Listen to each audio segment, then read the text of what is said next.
Lỗ mà tới ngoài đây. Khôi lạc một xe. Chính chắc không bực tiêu cô. Cái ông ngâu này rồi. Tôi cái excitement đâu khôi. Phát rất lâu cả bên hùng mang cái bị lòng nè. Kia nó tài. Anh không làm không đâu rồi, lo cái sân đâu rồi. Đấy thấy mình đã thấy lên này. Mũi mùi rồi. Tôi cái excitement đó. Cái pani như thế. Ây qua. Vậy mà. Ô. Ai pe.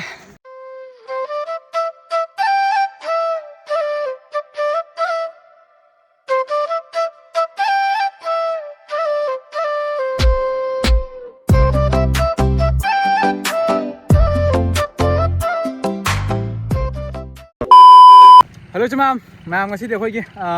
gi khun manak ta anak puta ko kaino ma lei ko khoi gi tumjang ado ma'am ngasi de tumjang yang la ga ko khoi tumjang chatru de khoi isina on tani ado jogro si ko hom de ko ado gi jang la ke kamai taw le do anak puta hai na ka de ko do mi na su khoi gi mini kashmir jo hai ko do kang de kai hai bo khoi jing tho ji ma'am ko yo ji ba wi đâu đấy ba ngi de gi no ba ma lo ni adu lo na thôi này, tôi chỉ buồn trà bùi rồi cô, ai gì nào, thấy chưa, phong này đấy,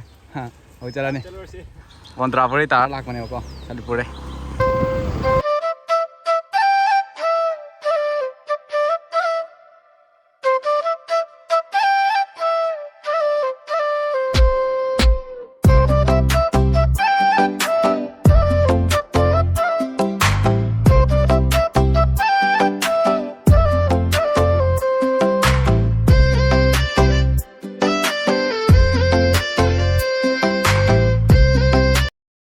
Mẹ mà khôi cái location đó yok chale ko do yam lap tre do mamang le ko se ne ko se mang le so ka mo ka chu a le chen ro okay okay ta si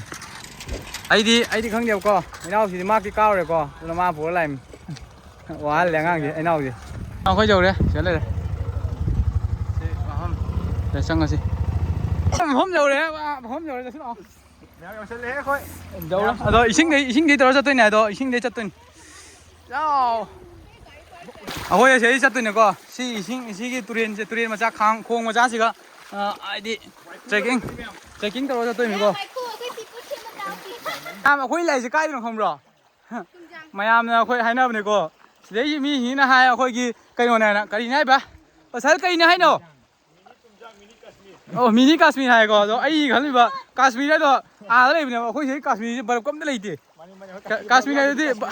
Kashmir này thì bờ đàm này bờ si Kashmir này tumjang hay mini tumjang mà khôi chỉ cái khá là cái đúng thế cả khá là này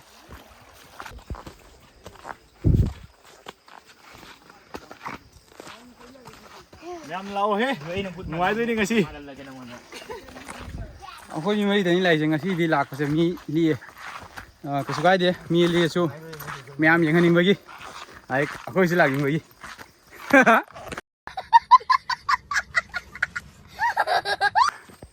ra cái không có lẽ hồi chỉ thấy sinh đó chả lắm mà nè đó hồi chiều coi chinh cá bao đấy buôn cá bao đấy mà mấy bên mà xe nô làm gì mà ra câu đây nó màu đây nó màu có bánh đâu đi quay rồi vô chậm nè làm này lặng đến mấy ngu nè bạn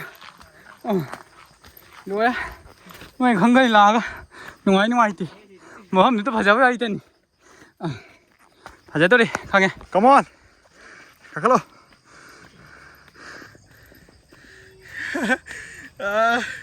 thằng bác luôn là bỏ mày mai dù thằng đi bèn con nang khara hallo nang khaba kokot pakan ne nang yau ja khisan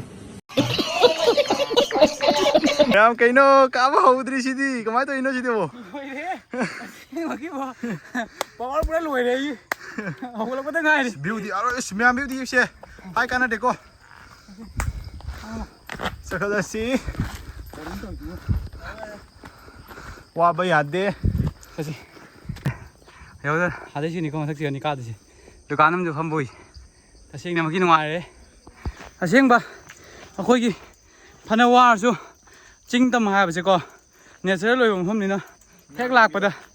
makhoi gi adi sidai lei ri ba natural gi view ju da ekdam hawa ba pung kau re ni ko ada chalake ai nau sing bu lak ne khang ba se se akhoi gi nau piba kai non nang channel do piba whitey ma'am मैं सोचा तो सलाम था Insta जो photo सुन लो पिबा वहीं बोल नद्रा Insta तो सला पादा फजन नि रील्स नो एकदम लेटेस्ट बा अखोई की ट्रेंड हो बा बिची मा सकल से अखोई की कनो सेंचुरी 21 सेंचुरी है दा 21 सेंचुरी की वीडियो में मान थागलै से आत्रे म थाक्ता ऐसे सिगरा का खला गनि लैसे तो चचे खोजी का खलो से या उधर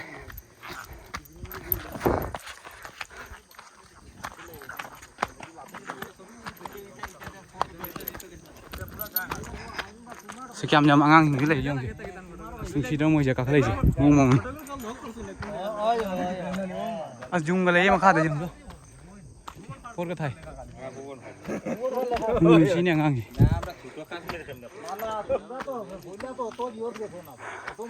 mấy ta đấy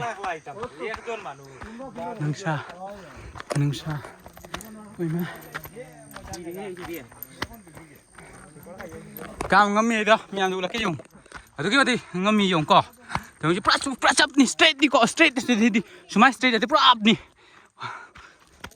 cái dùng gì dùng à khôi lạc một xe chính chắc không bật tiêu cỏ cam ngâu này rồi à cái excitement đâu khôi phát rất lâu cả bên humang cái bị lâu nè kia nó tài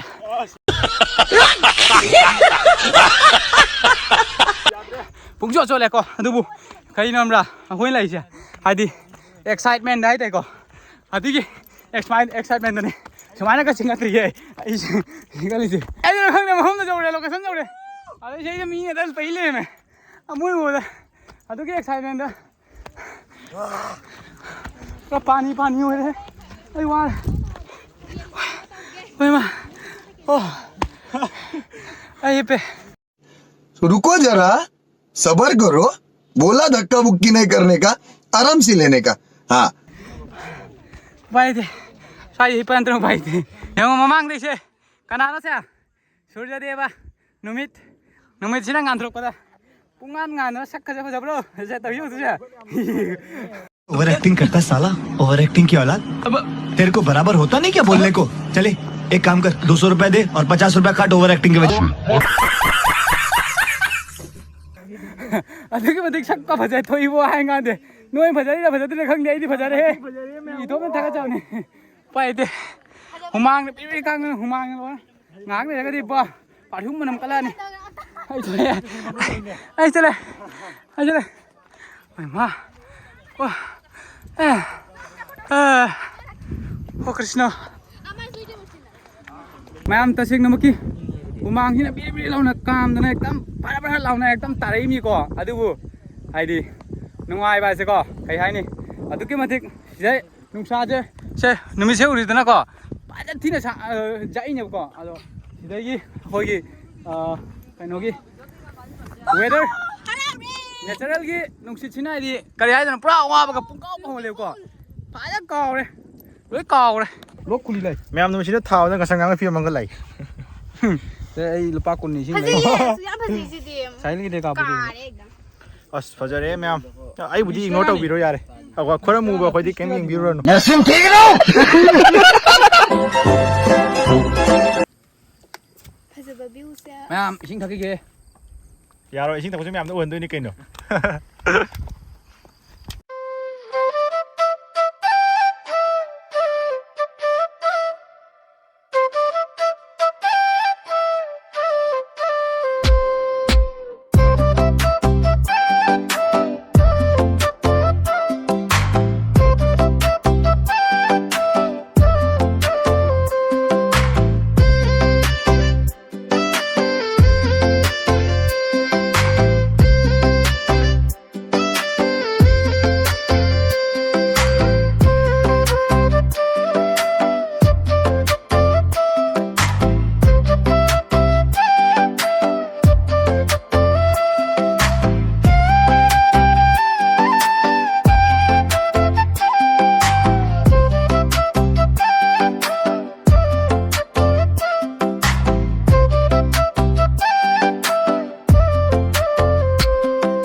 hꯧji sân đất ta sẽ lẽ chơi mà ninh đỡ nung sàn em sẽ lẽ hꯧji cắm ngoài đấy co cái mà tinh ngoài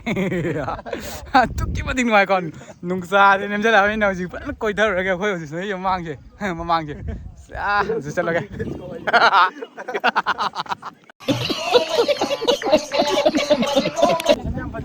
Yam sathi phazare ka khara pada khara wa khara atai di thấy lên cái bộ à mà gì mà kha là cũng mà gom mà yam chừng thơ xem mà kha cái view gì lỗ mà tới ngoài đây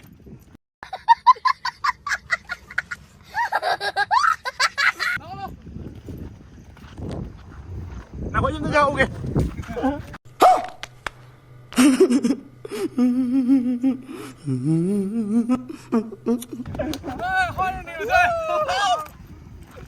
cái mà tiếc phát gì có hôm sẽ đúng hai số hai bên đi phát cái chỗ cái tàu đấy ở đây mà em số những hành lệ ở đây có máy tàu vậy đó nasu nungai khre sai là có máy tàu kìa ai đi anh lại anh yam thì nó hắn nó sử dụng ngoài hay ta đây đi đó mà em hai số hai bên đi phát cái chỗ tàu đấy ở video sẽ ngoài đây subscribe tàu có nó ở đây có nó like sẽ tàu solo share tàu solo nói gì nằm ăn mà đi family sinh đâu có gì có coi bài lạc những bài đó phazare di unlike to piramo đó mà em xí cái gì tension lagi mà thằng cái video đó ông yên mình là xí ở đâu có subscribe tàu có rồi mà